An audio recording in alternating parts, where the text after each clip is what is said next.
All right, so Ken, if you unmute yourself, then you should be able to talk.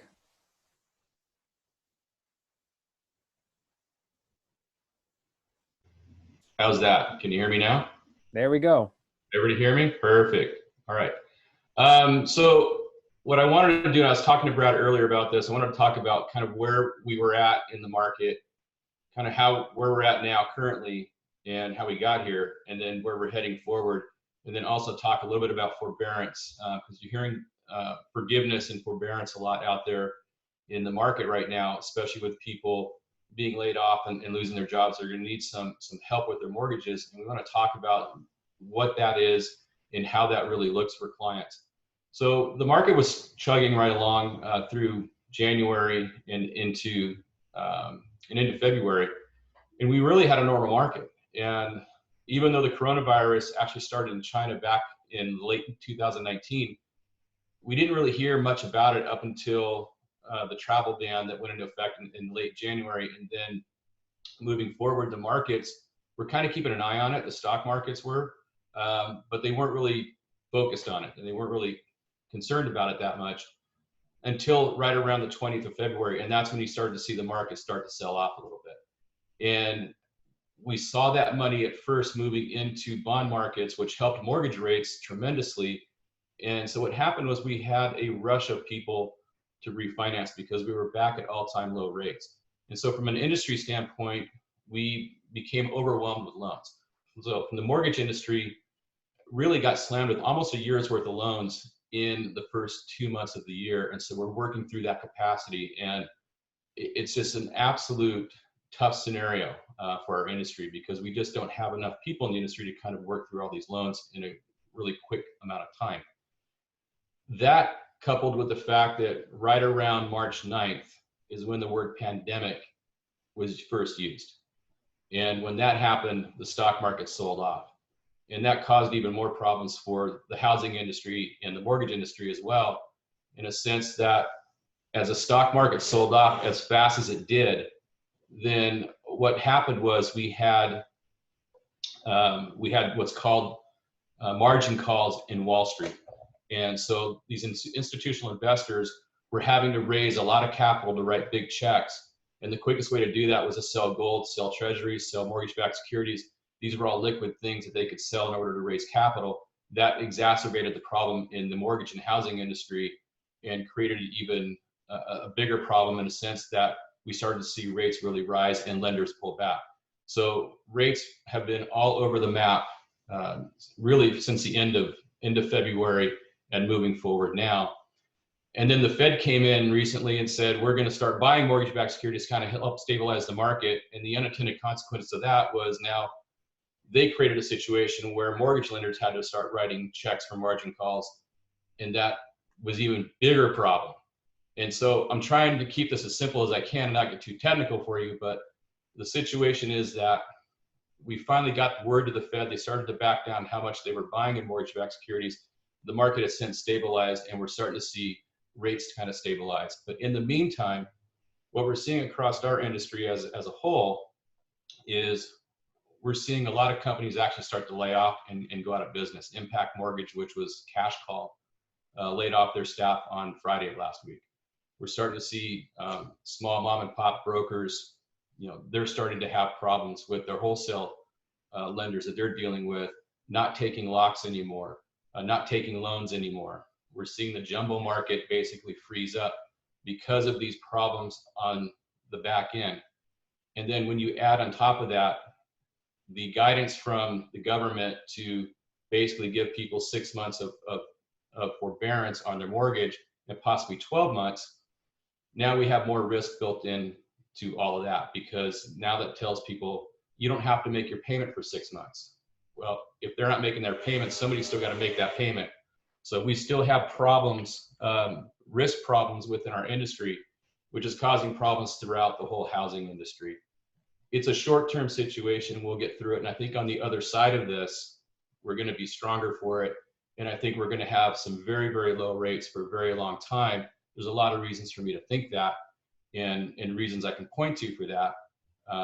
But right now we have a tough situation in the housing market, in the mortgage market, and we just need to kind of work through it And once we work through not only the capacity issue that we have as an industry of too many loans, and we're working through that, and then also around everything that's happening with the coronavirus, on the other side of that, I think we'll have a more stable market, and then we'll start to see lower rates and things calm down, and we'll start to see product come back into the market. And I think from the consumer standpoint, that's going to be good. All that being said, we're still originating loans, and we need to still continue to originate loans. And if you're thinking about refinancing or even purchasing, you still should move forward on some things. There's reasons for that to happen. We can have those conversations about that. But some loans may make sense right now, some loans may not. But at the same time, we need to analyze that to say, okay, yes, do something now, or wait and do something maybe 3 weeks from now, or a month from now, or 2 months from now. So Ken, let's say I'm having trouble and I want to put my loan into forbearance. Mm-hmm. How does that affect me? What happens? And first, I think what is the difference between forbearance and deferment? And Mm-hmm. then if I do that, what exactly does that mean for me and for my loan and for my probability to be able to get a loan down the road? Okay, those are all great questions. So we're hearing right now, the problem we have right now from the administration, from the government, and also from the media is a messaging problem. And what I mean by that is the government came out and state governments came out and said, you don't have to make your payments for 6 months. If you are affected by COVID-19 or the coronavirus, all you have to say is we're being affected by it. And then you can get from your servicer 6 months basically of no payments, and then possibly 12 months if you're still being affected after the 6 month period. You can reapply for that further 6 month period. So when we talk about that, and when you hear about it in the media, the first thought to people's mind is, oh, I don't have to make a payment for 6 months and my payments are forgiven.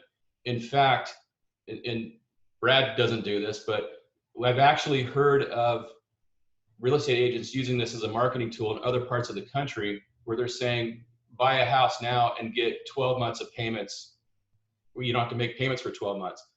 That's actually being used as a marketing tool, unfortunately. And what I mean by that is it's not that you don't have to make payments, you're just deferring those payments out and you have to owe that money at a later time. So the difference between deferment and forbearance. So when you call your mortgage servicer and you say, hey, I'm being impacted by COVID-19 and I can't make my mortgage payment, can I get a forbearance? They'll likely grant it to you. But that means for 6 months, those payments are still adding up. So at the end of the 6 month period, it's not that that money is being forgiven. It's actually either owed as a balloon payment after the 6 month period, or in some cases, they may defer those payments, or they add them out, increase your payment up and spread those out over a 2 year period, or maybe add it to the end of the loan. So if you refinance in the future, that money gets paid off at that time. So there's a lot of questions around how that's going to happen. Mortgage servicers are each going to make their own decisions as to how that happens. And then the one thing that people need to keep in mind is, even though you're not making a payment as a consumer, that payment still gets made. It gets made by the mortgage servicer. So if you're not making your payment, the servicer is making the payment for you to the investor, normally Fannie Mae or Freddie Mac or somebody else that owns that loan. So the payments are still being made. And part of the problem we're having right now in the industry is, if let's say 5% of the mortgages out there actually go into forbearance, it can have a devastating effect on the servicing side of the mortgage industry to the point where it could possibly collapse the industry. There's $11 trillion in loans out there. So if you think of 5% of 11 trillion, that's a lot of money. And the problem is the servicers don't have the cash position in order to cover those payments for just that 5%. So they need help from the government. And at this point, that help hasn't been put into place. We're waiting for the Treasury to see if they're going to fund a window through the Fed in order for the servicers to go there and get that money, but that hasn't been set up yet. So right now, if people don't make their mortgage payments, and the servicers have to make it. All that being said, if you are impacted by COVID-19 and you are having a problem making your payments, you absolutely need to talk to your servicer and then have a conversation with them about that. And if you need to take advantage of that, you need to take advantage of it. So not to discourage anybody to take advantage of it, but to make sure you go into it eyes wide open, knowing that it's not money that's being basically forgiven. You still are going to owe that money. You're just going to owe that money in a different way at a different time. So, And I think a key any point questions that on that? I think a key point that Ken pointed out there for everybody is that if you're having an issue, call your servicer, because each Yeah. servicer is going to be different in how they deal with this, number one. And then number two, you need to make sure that whatever your servicer agrees to, that you have some sort of understanding in writing of what that is, because there is, again, a big difference between deferment and forbearance. And so, for example, if I stop paying my mortgage and my mortgage is $3,000 a month, they give me 3 months. At the end of that 3 months, I owe $9,000 plus interest, right? Mhm. They're not just letting that money go, correct, Ken? Yeah, that's right. That money is not going to be just forgiven. You still owe it. It's just a matter of how are you going to owe it. So they could say, okay, there's a balloon payment that That's you owe right. me, you owe us $10,000, or they could say, okay, so you owe us an additional $10,000 that we could tack at the end of the loan over an extra 3 payments, or if you refinance, it's a balloon payment, or things like that. Correct, Ken? Yeah, that's right. And so normally in a forbearance, there's also the other thing to keep in mind too is it can impact your credit. Now, in the past, that's normally what would happen is if you go into forbearance, you could actually show up in your credit report as missed payments. However, there's a new coding, or there's a coding that they're using currently, which they use for disasters. For instance, Hurricane Katrina or Hurricane Sandy, people that are impacted by natural disasters, a lot of times are able to not make their payments, or maybe it's a fire like they had in Malibu. Had a client that got caught up in that. You were able to code that particular mortgage as a disaster and not affect your credit. That's supposed to be what happens. However, what's supposed to happen and what the reality of what happens a lot of times isn't the same. And so there could be issues on the credit side for clients as well who are thinking, well, I'll just defer this and then refinance down the line. That's great. However, we don't know what that's going to look like yet. We don't know what the credit's going to look like yet. And we don't know exactly how lenders are going to treat that forbearance in the future yet, because we don't have guidance on it yet. And So are lenders actually going to refinance somebody that's in forbearance? We don't know. And I've seen a few things about possibly treating it even like a short sale, where you might have to wait 4 years before you can do anything. Have you seen anything to that effect? Yeah, we haven't yet. We'll get guidance from Fannie Mae, Freddie Mac on that, and then typically people will follow that guidance, and we just don't have that yet. Exactly how they're gonna treat that. I think Joanne has a question.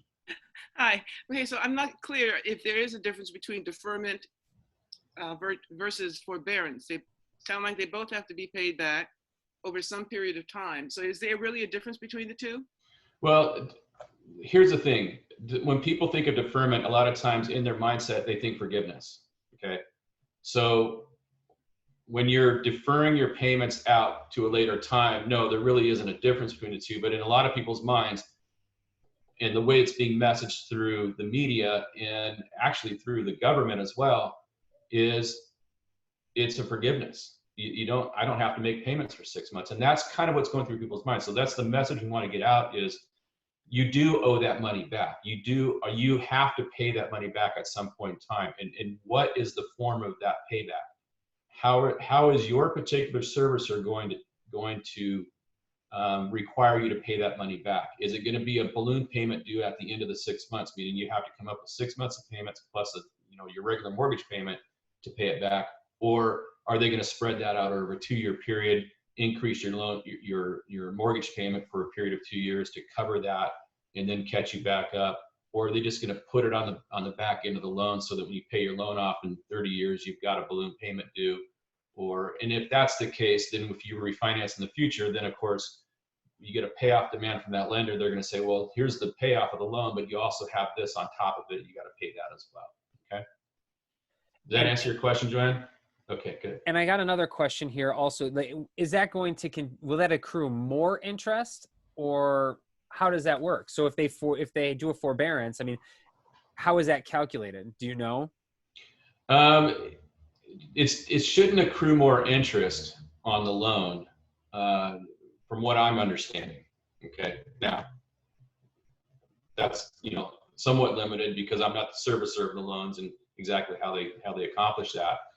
But in my mind, it would accrue more interest. So I don't know why they're saying, some of them are saying that, but it would, in my mind, accrue because you'd be adding it onto the principal, right? So it's principal that's not being paid. So your principal balance is higher. But I think overall what they're saying is, hey, we're just going to suspend payments and then we're going to start you back up at kind of at this point where you were at point A. So you're at point A, you get to point B, and now we're just going to start you back up again. Does that make sense? So I don't know that it's going to cost you any more money per se. I would think it would, but I don't really know that. It depends on how they structure it. So again, this is going to go back to each individual servicer. So make sure that if you're having an issue that you're contacting your servicer directly to figure out what kind of plan they have for you and your money, correct? That's right. Yeah, so before you make a decision on forbearance, you absolutely have to make that phone call to the service, to the 800 number or the customer care number, customer service number that's on your mortgage statement. Let them know that you're being impacted by COVID-19 and have that conversation and find out exactly the steps you need to take and what are the ramifications of those steps.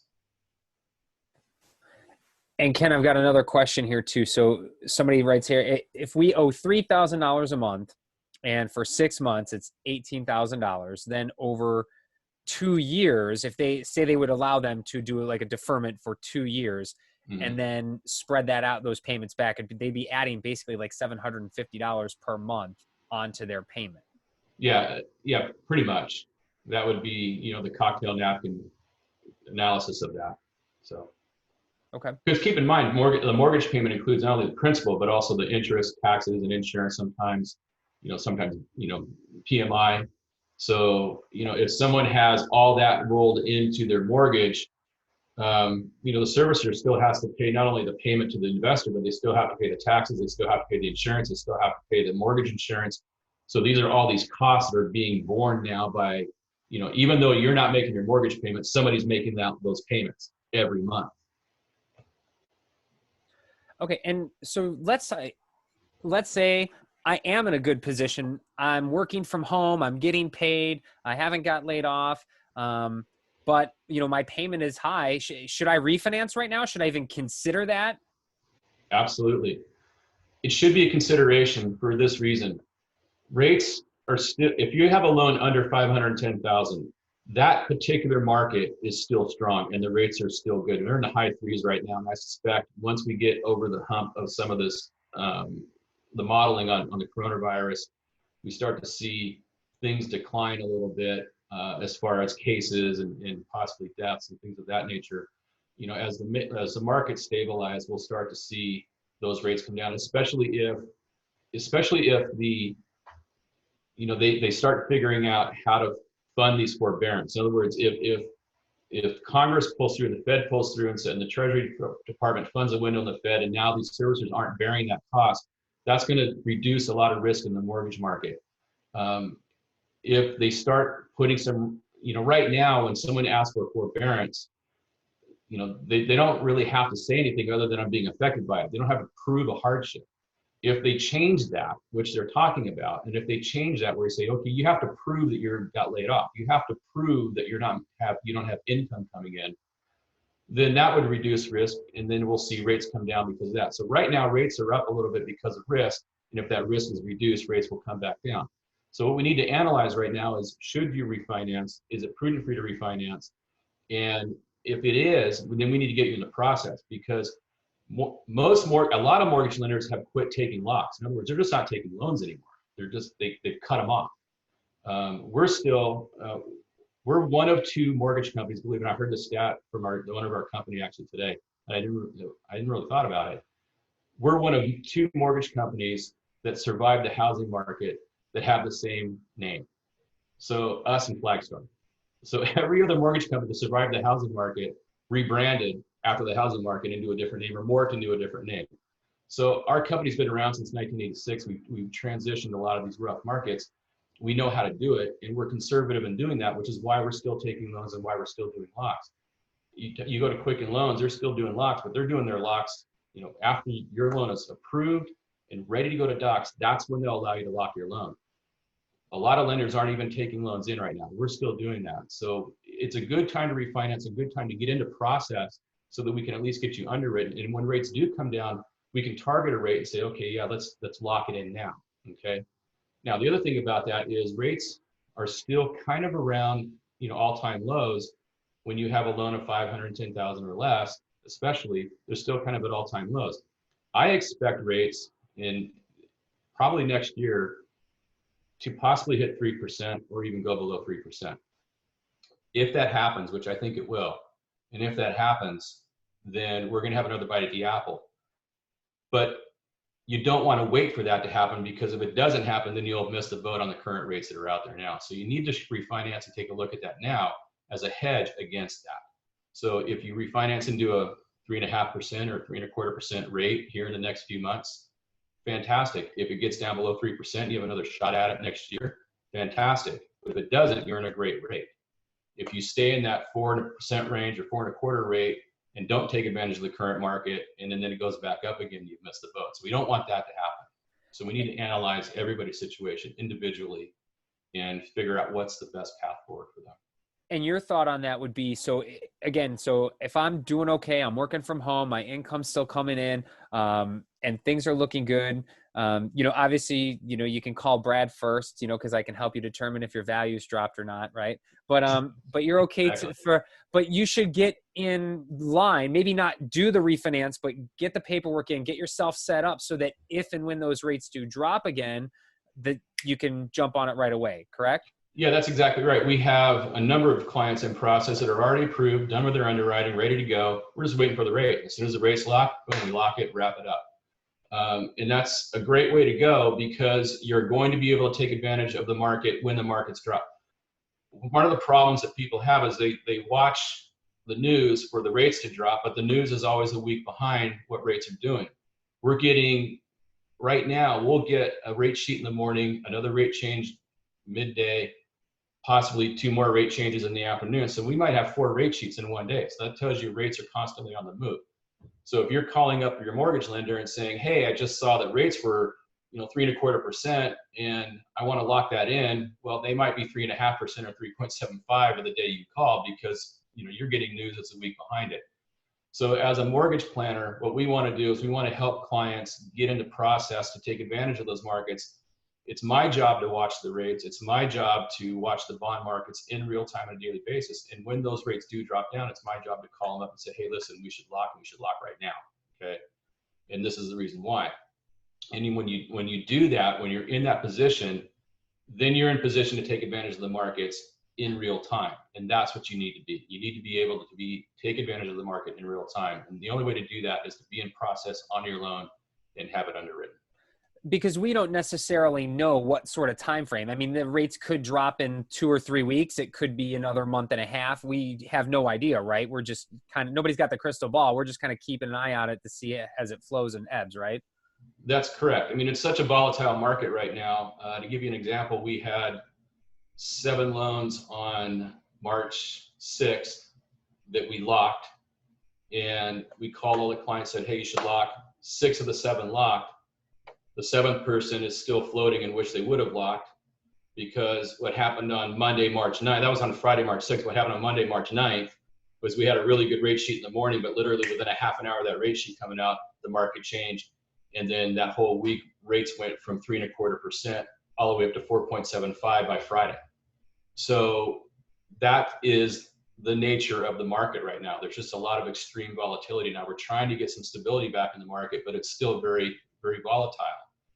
And with all the risk being built into the market right now, with forbearance and with people being laid off. In other words, one of the other issues we have as lenders is right now is we do a loan, we call up and find out the client is still working, we fund the loan.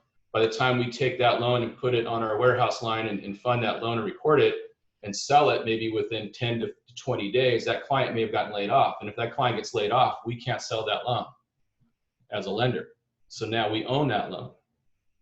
So that's what I'm saying. As a lender, there's a lot of risk right now that we have to kind of look at and build in. And that's why rates are kind of bouncing around and up a little bit. And once that dissolves, then we'll have a more stable market and we'll have a lower rate market. So we've talked a little bit about like what you can do with your current mortgage in terms of like if you're in trouble, what to do if you're not in trouble about refinancing. What about on the purchase side of things? Well, first, if you're not in trouble too, even if you don't refinance, make your mortgage payment. So even if you can take advantage of forbearance, don't. I mean, don't unless you absolutely have to. So that was one message I want to get across. And sorry, what was the other part of your question? Look. What was the other part of your question? Yeah, sorry, I hit the wrong button. My whole screen went whatever. So the other part was in regards to purchases right now. What about people that are actively looking for homes, that want to buy a home? What are purchase rates at? I mean, what are we looking at for qualifications? I know that Fannie, Freddie, FHA, you and I talked about this, have, lowered sort of their requirements. They can do a drive-by appraisal. There's some things like that. So if I have somebody that's out looking for a home right now, what are your thoughts on purchasing and the rates and what they could qualify for and what they could do? So the purchase market right now is a little depressed, particularly because of what's going on, right? So think about it. People don't want to have their house, they don't want to open their house up for open houses and things of that nature. So it's a little bit tough in that situation. We were in a very low inventory market to begin with, about a 50-year low in inventory. And so now that's being exacerbated by the fact that we have people pulling their houses off the market. However, if you're interested in purchasing a house, there's not much competition out there. So I would say go ahead and get pre-qualified for that for two reasons. One, you're going to have less competition right now for the inventory that is out there.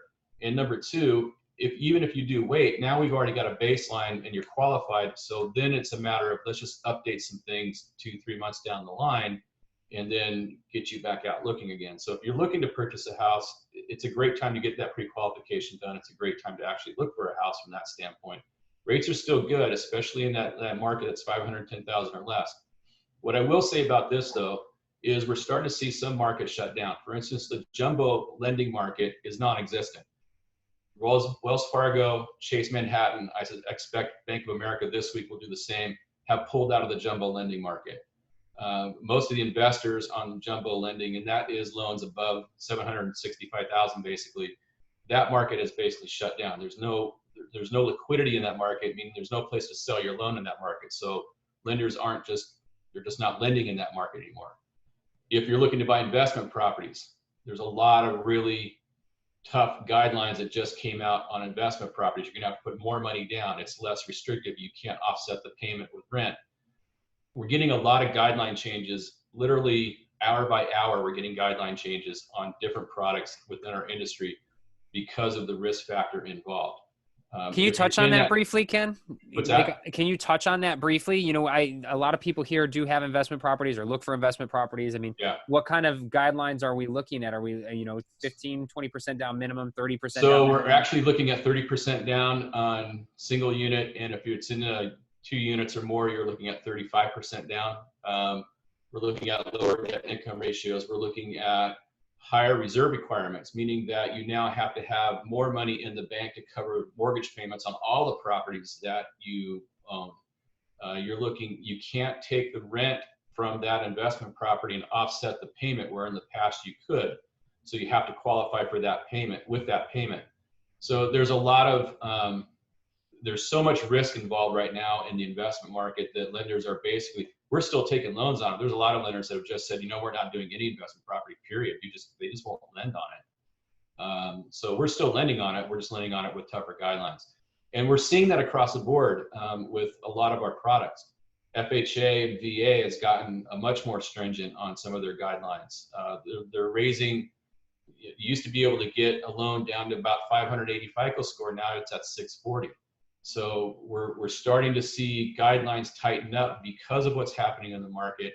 Again, I think this is temporary. I think once this risk all goes away, some of this stuff will start to come back again. But we're going to see a different mortgage industry on the other side of this. We're going to see things that are going to be different. And you need to be working with somebody that is on top of that. And if they're not on top of that, then you're going to have a problem with your loan. I happen to know somebody who's, can handle those things. One of the things that we're doing as a lender is we're looking, Sierra Pacific has been spending the last 4 years really in a technology push to kind of streamline things. We've built our own software.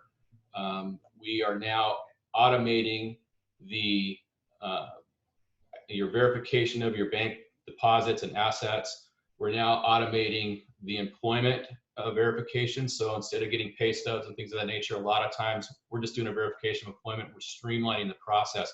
We're getting a lot of appraisal waivers. And what that means for clients is we're getting more and more where Fannie Mae and Freddie Mac are approving loans and they're accepting the value that we put into their automated underwriting engine as the value of the property. And so we don't have to send an appraiser out to the property. And that's good for a couple of reasons. One, the appraisers there's a lot of appraisers that just don't want to go out and do appraisals right now. You know, they're turning down business. And so there's less appraisers in the pool. You also have that industry, the appraisal industry as a whole has been aging to the point where it's very difficult. It's a very difficult barrier to entry. So the average age of an appraiser has been rising year over year, every year since the housing market crashed. And so they're looking at ways to automate that in the future. And one of them is to accept the value. They do an evaluation model, Fannie Mae and Freddie Mac does, and they say, okay, well, that value works for us. We don't need to do an appraisal. Now, we still have loans where we have to do an appraisal, but for a lot of cases, you know, we're streamlining the appraisal process, we're streamlining the income process, we're streamlining the asset process. So that basically takes care of the majority of what you're looking at in underwriting. And so that actually puts that loan through very quickly. In fact, on those types of loans where we're doing those things, we actually put them in. I put one in on Friday and we had it approved on Saturday, literally less than a day. And so that helps streamline that process. Now, we can't do that with every loan because that's with Fannie Mae and Freddie Mac, but you know, we're starting to see FHA and VA is going to start following some of that as well, I think, in the future. Gotcha. And Ken, not to cut you short, but I also want to be respectful of everybody's time. I want to keep this to about 45 minutes. So I know everybody's got stuff to do. I would like to open it up to questions. I don't know if anybody has a question. If you would just unmute yourself and pop in. Joanne, I saw your hand go up. Is now a good time for renovations? No. In fact, the renovation loans just got canceled. So no one's even taking loans in on renovation. If you do it, the way to do it is through accessing a line of credit.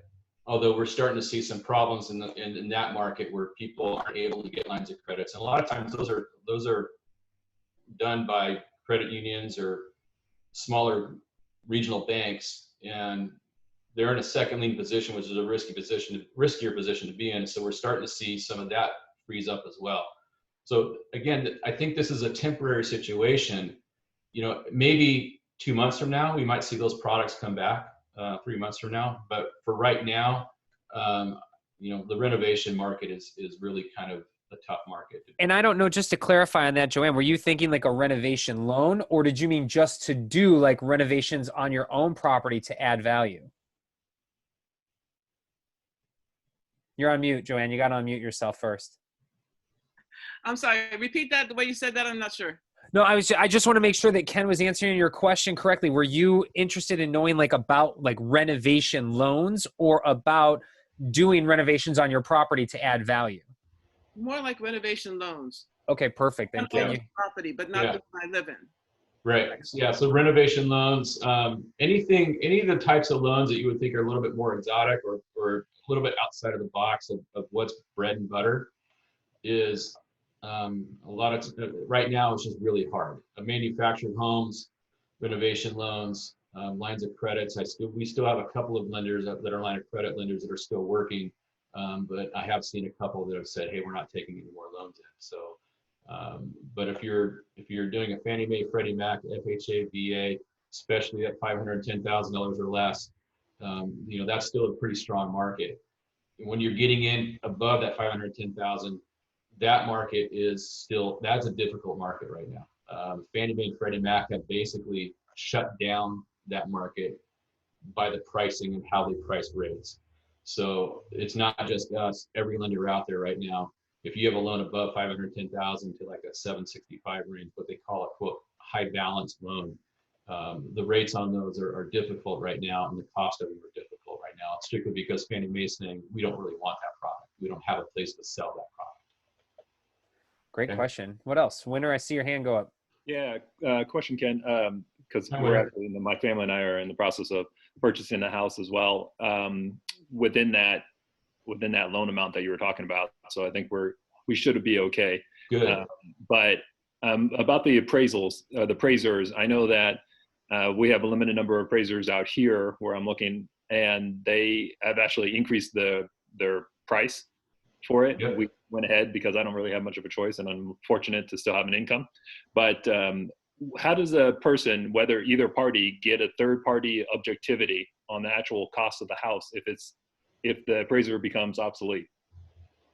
So basically what happens is there's public data out there, right? So Fannie Mae and Freddie Mac are gathering up public data, and they're looking at median home prices. So there's a number of places for them to get that data, and they build algorithms around that. And so they'll put a tolerance in, say maybe 2 to 3% on either side of that median home price, right?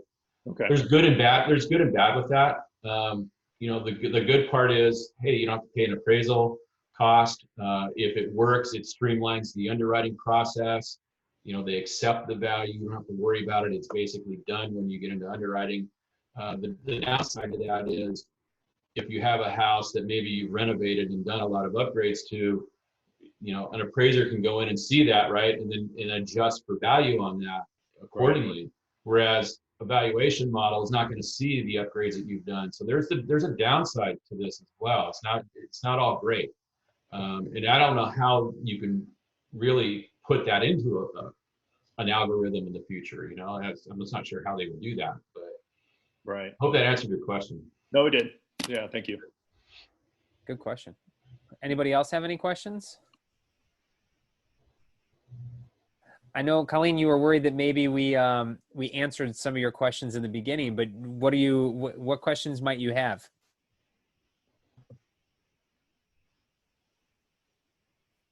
Hi, thank you. Can you hear me okay? Yeah. Okay, great. I'm sorry for logging in late. I had another call that ran late, but, just advice for someone looking to buy, but worried about, how's the housing market crashing and not wanting to overpay if we purchase something now. Wow, that's a and really I know you have to have a magic ball to answer that one, but yeah, that's a great question. I can speak to that. Brad, you want to touch on that? I mean, I'll touch on that too. I mean, there's no crystal ball. It's really hard to determine what's going to happen. I really think that a lot of this is going to depend on the length of how long they're keeping us in this stay-at-home sort of thing, right? I haven't seen home values drastically drop. There are a couple people out there that are saying, hey, let's go write offers $100,000 less, right? Well, people aren't biting on that. There is an opportunity here to maybe get a little bit better of a deal because you're not competing with other people, as Ken touched on.